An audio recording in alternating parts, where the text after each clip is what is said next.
Hello everyone. Good morning. Happy morning to all. So, what everyone's got for their breakfast?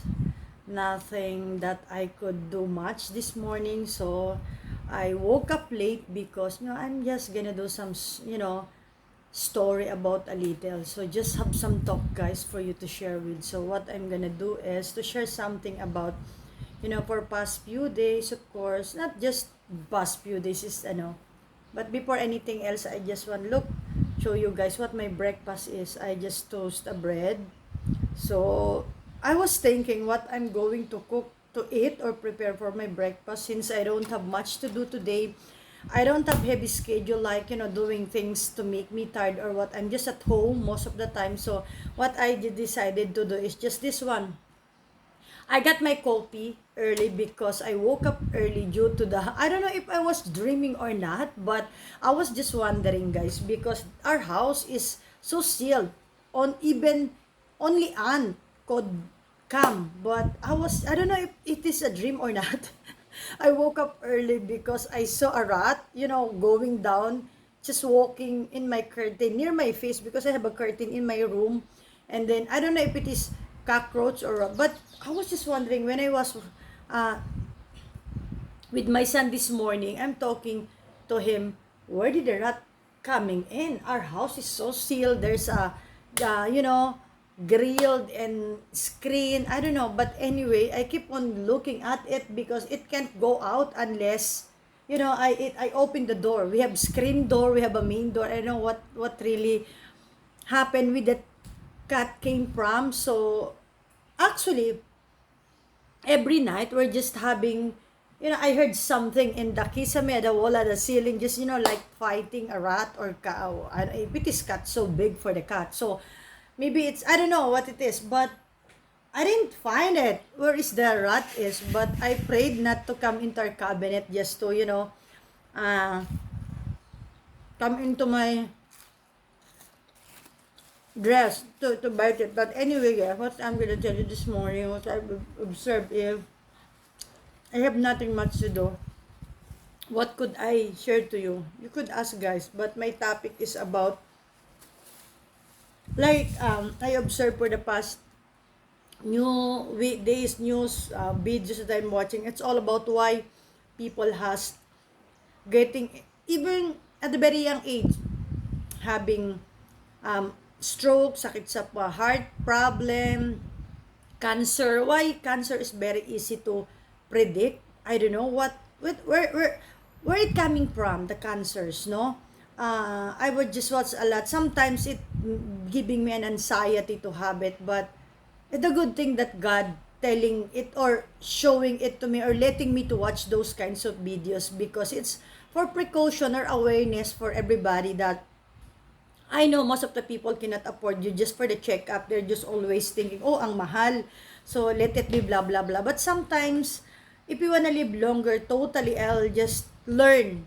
I'm also like that because, I'm not rich to do things, go to doctor or whatsoever. So, you know, just don't hesitate when you feel something, especially for the mga mold or something coming, especially in our head or any part of our body. Just have check up, guys, because it's so important to prevent it as early as, right?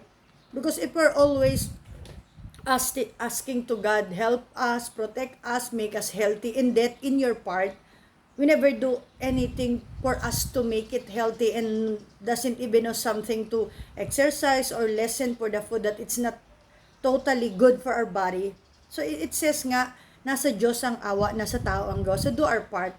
Just go for check-up and always have, do savings for the emergency and for your health, anything. Actually, guys, I'm not also a perfect, budgeter, just like, but since God bless me enough, I always have this kind of, you know, actually, sometimes when I'm just having this feelings, especially sometimes I couldn't, but I have a difficulty in breathing. Maybe I'm just pretending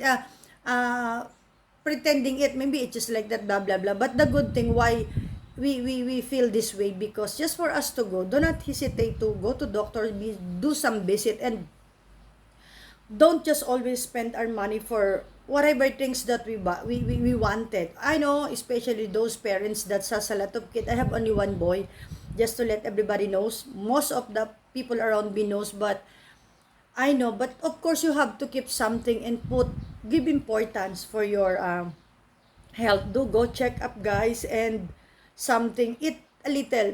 Basta as long as pahalagahan naman natin yung ating sarili, make our health and our life valued. Kung yung iba hindi pinapahalagahan yung mga buhay natin because they all wanted is to get us hurt or hugot, no, I'm serious. Just us, we ourselves, no, go to check up. Me, I'm just having a list to go to my breast x-ray, mammogram, pap smear, and have my to the echo, because before I got my problem just a little in my heart. So I wanted to check. If you wanna live longer, I'm always asking to the Lord to give me long life for my son, to so oversee him, blah blah blah. But if we keep on asking to the Lord and we will not do things for us to take care of our health, it's gonna be nothing, guys. Yeah, so we have to do it and make us concerned, not just for ourselves, for any part of our family. Although there are a lot who gonna make a comment, it's for you to easy to say that because you have money. No, it's not all about because we have money. I'm not rich, guys. It's just that how I love myself, my son, my family, and to take care of it. How can we and I or my family will live longer if I'm sick, right? So go to doctor, guys, save for that. Just not keep on working. Just save something for our health, and some do once in a while. Do some visit to doctor to know. If nothing, it's good. So take care of our health, and as much as possible, especially sa mga anak po natin, for our kids, avoid po yung soft drinks. I have nothing against with the soft drinks, guys, but yung mga juices na, naman, we all know it's not healthy for our kids, then sooner we will just regret it because, sana, as much as we have chance not to let it do. Love is all about taking care of our family. It's not all about, we keep on saying the word love. Love is doing things which our family could have, especially the kids po. Earlier, this past few weeks, I've watched, even bata po, I could see nagbi-bleed. Their nose is bleeding because of this weather, and then anything, have heat stroke. So, wala na pong pinipili talaga yung situation. So, all we need to do every day, just have something for us to intake for our body, guys, no? I'm not saying it because just to have something to say, but social media, we have to use the social media platform to let people know the things that we really need to do ourselves, right? So I'm just being concerned, and I really love myself and my family for me not to abandon it. I've been for God tested me for past 10 years for have my mild stroke before, but God is so good to me because after that I took care of myself. I don't have maintenance, and until now I'm here. I'm talking in front of you, and I'm healthy. That's why I'm so careful. I have my a little exercise. Even I don't go to the gym anymore. Just do around in the subdivision, do some walk exercise. Every morning I just staying under the sun just to have my I'm not getting any younger. So I want to be with my son as long as he's growing and making his family soon. That's why I could advise for every one of us, guys, that totally do not abandon, do not hesitate to go to doctor once in a while, have some check-up po, and take good care of our health. It's so valuable in anything else.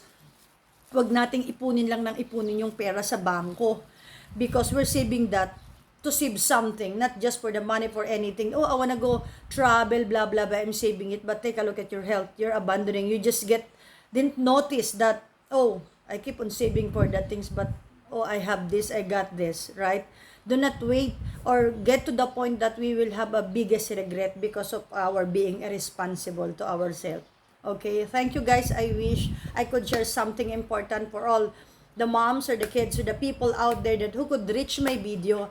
Make always time and value ourselves as what God, how much value our life, because it's Him actually. He just let it us to borrow and enjoy it. So use it wisely and spend it. Of course, we have time not just for our health, above all to God, to value and be grateful to the owner of our life. Amen. So thank you so much. Good morning. Have a nice day. Stay safe and healthy. Stay hydrated, guys, and be always what do you call that, aware enough to have precaution and awareness to our health, to our life, and especially to our spiritual, because right now, oh my God, everywhere, as we can see, as you could see, guys, parang lahat na lang there's a really unfair treatment, uh, everywhere. Parang yung mundo hindi na okay. But again, as what the Bible says, we are living at the end time. So use our time, the moment that we're still alive, guys, to make it worth it, especially take care of our loved ones. I love you. Check on them even we're far from each other. Like yesterday, our dad celebrated his 72th birthday. Even we're far, all of us, the siblings, we just did a greeting in some thing to send for them to celebrate with his wife. So that's it. Thank you, guys. Love is not all about sharing and saying, but it's taking care and showing our care to each every one of our member of the family and ourselves. And above all, give thanks to God. Love you all. God bless you, and mahal po tayo ng Panginoon.